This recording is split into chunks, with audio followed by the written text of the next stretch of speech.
Hi guys, it's Angie with Fun Endeavors Tie-Dye Lab. Today I'm going to do a re-dye of a shirt and I'm going to do it in a single geode design. So the shirt that I'm re-dyeing was one that I did an incline ice dye on.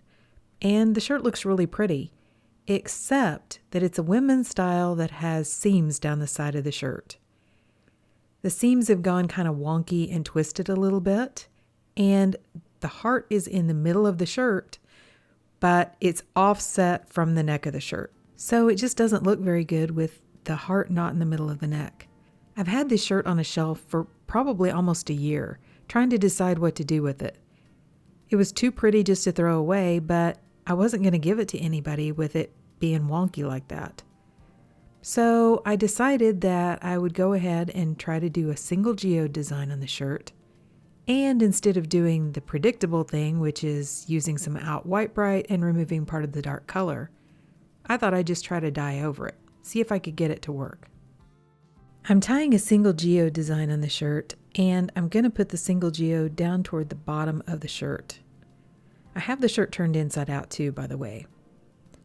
I'm finding a spot down on the bottom front portion of the shirt where I would like to begin the geode, and I'm going to put my hand on that area, grab a single layer of fabric, pinch that area, lift the shirt up off of the table to give it a shake so that it falls naturally, and then slide my hand down to the bottom and start tying from the bottom. Normally I mark where I'm going to start my geodes with a washable marker. I didn't this time, and after I started tying the geode, I came back and marked the spot where I want the center of my geode to be. That way, whenever I grab the shirt and I lift it up off of the table, I grab the same area each time. When I'm tying the geode, I'm using sinew because it is wax coated, so every place where I put a sinew line and I tighten it down, underneath that area is going to remain the color of the shirt, which I think will look cool to leave some of these purple lines in the shirt. I'm also varying the distance between the lines because I want this shirt to look a little bit more natural. And I keep roughing up the fabric because I want to cause wrinkles in the shirt. I don't want it to be absolutely perfect.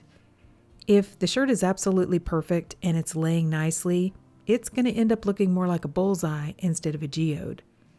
So the more wrinkles and creases and times that the shirt kind of folds back on itself, I think the more interesting the geode looks.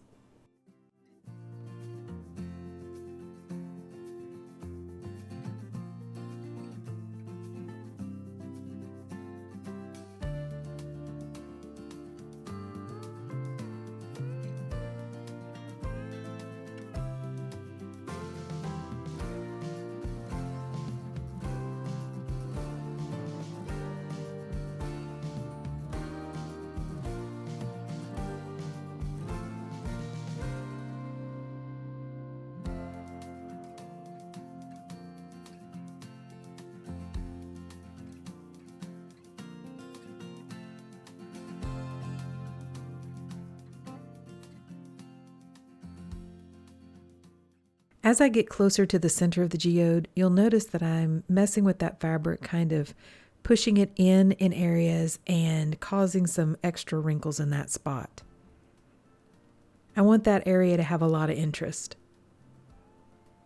After I have the entire geode tied, I'm going to set it aside for a few days and allow it to dry out completely. I prefer to dye my thicker folds like geodes when they're totally and completely dry. If you want more information about this topic, I have a tie-dye blog out on my website, and there's a link to my website down below this video in the description. By the way, if there's any other tie-dye topic you'd like to have more information about, just let me know. I'm always looking for new topics to cover in my blog. I'm going to rack dye this geode, and so I'm making myself an ice barrier using some silicone cake molds. I have a link down below in the description for these as well. I've attached them together, and then I'm going to wrap them around the shirt. To hold them up close to the shirt, I'm going to use some wooden clothespins, which I'm going to attach to the metal rack. The rack is a little bit too short for me to stretch the shirt out straight, so I've purposely put a curve in the shirt so that it fits on top of this rack. I'm using my other longer racks for a couple other projects.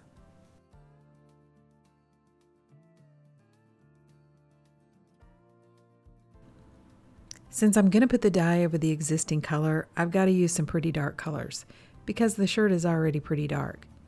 So I've pulled out a few of the grays and a whole lot of the different blacks that I own. I'm going to randomly put the colors in these sections, and I'm using New Black, Raven, Better Black, Brushed Steel, and Timberwolf from Dharma. Then I'm going to use Black number 92 and Crappy Scrappy from Grateful Dyes.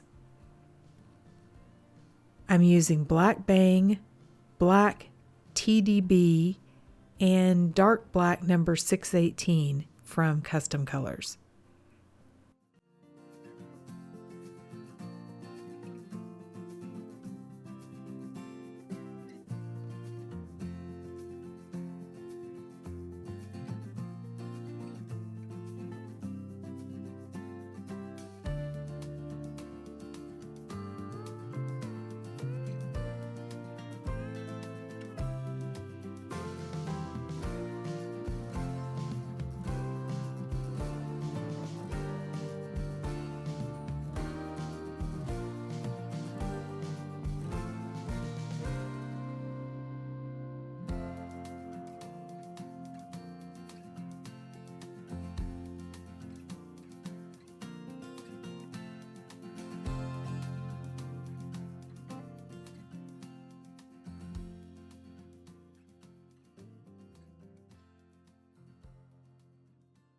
Once I have all the dye on the shirt, I'm going to add a little bit more additional dry soda ash over the top and then add on the ice. The ice that I've been getting comes in larger bags and it's great ice, but when I get it, it's just barely frozen. So by the time I stick it in the freezer, it gets frozen solid. But after I break it up, the pieces are kind of thin. So I don't get as heavy or as thick of a layer of ice on the shirt as I'd like to.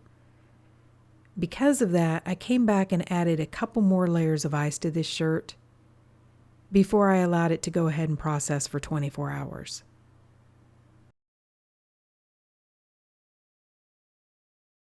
Before I started rinsing it out, I checked the back to make sure the dye had gone through really well to the back side.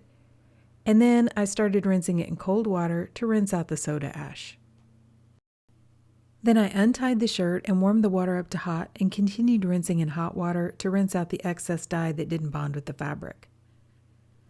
I'll be honest with you, when I untied the shirt, I thought that I pretty much just had a black shirt. But I thought, oh well, at this point I guess I can tie it back up and use out White Bright.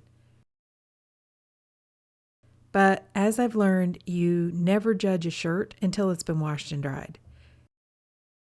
Since there was a lot of dye coming out of the shirt, instead of just continuing to rinse, I ran some really hot water in my utility sink, put some Blue Dawn dish detergent in the water, and allowed the shirt to soak. When the water cooled off, I kept coming back and changing out the water and continued that soaking process until my water ended up almost clear. It took a while because, like I said, this was really dark. So after the water was almost clear, I put the shirt along with some Dharma's Professional Textile Detergent into my washing machine and I washed it using a hot water cycle. So now that the shirt has been washed and dried, this is what it looks like. Okay, so what do you think? I think it looks really pretty now. I was a little concerned during the rinse out, but a whole lot of that black came out and the shirt does have some definition now.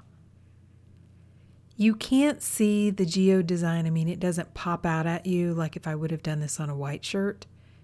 But when you look at it, you do see the Geode design in the shirt. I've included some close-ups so you can kind of see what I'm talking about. I think, though, that the dark color over the top of the purple gives a very interesting design to the shirt. Like I said, when you just immediately look at it, you wouldn't think Geode, but the design over the top where you can see just enough of that purple peeking through, and then the darker colors with the color splits that came out of the black colors, I think it looks very interesting.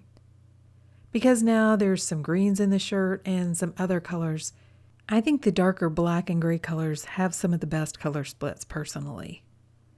I think tying this design over the top of the heart, though, worked out really well. Even though I love the heart and the design and the way that one turned out, it just wasn't wearable because of the way the seams had twisted on the shirt and the design was just off center. It was actually in the middle of the shirt. It was just off center from the neck. But this design works much better. You could wear this shirt and it just looks like a really cool shirt. You don't notice that the seams are twisted a little bit or any of those kind of issues with the shirt. As far as using a dark color over the top of what was already a pretty dark shirt to begin with, I actually think it worked out pretty well. It is a really dark shirt, and the design doesn't pop out at you like if it would have been done over a lighter shirt or if I would have used the Out White Bright on the shirt before. But I kind of like the darker color palette. If you want a shirt that just really stands out as being a geode shirt, this one might not be for you. But if you like a shirt that's got a lot of interesting colors, color splits, and just a cool design, then I like this shirt. Like I said, I think it's a great save on this shirt. So I actually really like the design and I would be totally happy to wear this shirt. But what do you guys think? Do you like this? Do you like adding the darker colors over the darker shirt? Do you like trying to save a shirt with the geode design? Drop me some comments down below and let me know. And if you've enjoyed watching me save a shirt that I couldn't use as is, I sure would appreciate it if you would like the video and subscribe to my YouTube channel. Thank you all for watching, and I hope you have a great day.